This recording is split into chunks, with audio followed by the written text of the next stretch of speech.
Hi, my name is Belam and I run the Revive Surrey franchise.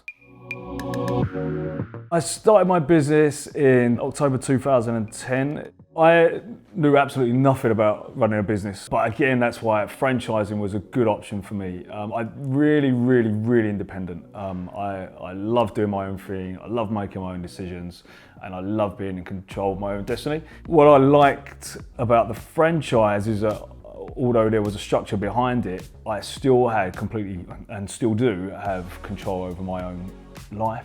The support for me now is more management and how to manage the business, whether it's finances or setting a management structure. That's how it's changed. And actually that's very helpful.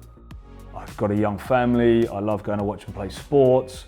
We don't work weekends. I've kind of installed that into all the employees because family time is really important.